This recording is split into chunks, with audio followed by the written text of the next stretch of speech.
Hello दोस्तों, आज हम तुम्हें दो तरह के सवाल बताएंगे।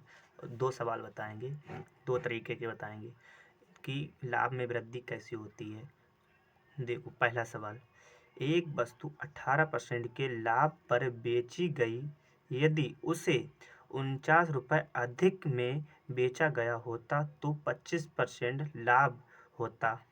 इस वस्तु का क्रय मूल्य कितना है। वो पूछ रहा है कि हमारी वस्तु थी कितने की। ये पूछ रहा है कि हमारी वस्तु थी कितने की।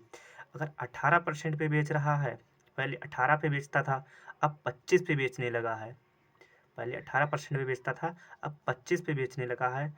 अगर वो 25 पे बेचने लगा तो इनका अंतर 7 है, और वो कह रहा है कि हमारा 49 रुपये अधिक मिलने लगे हैं। अब उसे पहले से पहले से 49 रुपये अधिक मिलने लगे हैं। तो 1% का मान 7 है। हमने ऐसे निकाला कि इससे जब हम 7 से भाग करेंगे तो हमें पता चल जाएगा कि 1 का मान कितना है। जब 1 का मान 7 है तो पूछ रहा है क्रय मूल्य कितना है, और क्रय मूल्य हर चीज़ 100 रुपये की होती है। क्रय मूल्य 100% में होती है। कोई चीज़ लो या बेचो तो 100% में बेची जाती है। तो हम 100% को 7 से गुणा करेंगे तो 700 रुपये आ जाएगा, जो हमारा क्रय मूल्य हो जाएगा। और यही ये बूझ रहा है कि हमारी वस्तु पहले थी कितने की।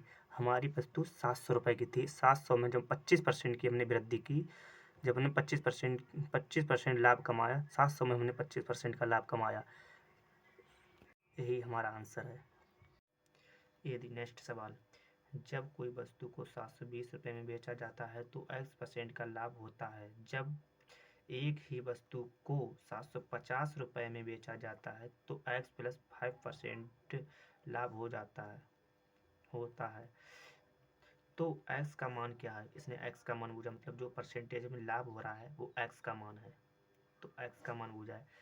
इनका अंतर 30 का है, और 5% और लाभ हो रहा है, तो उनके बराबर में 5 लिख देंगे। इनको काटेंगे जब, 5 एकम 5, 5 छक्के 30। तो x का मान निकालने के लिए हमें 1/6 रखने होंगे, जो टोटल है।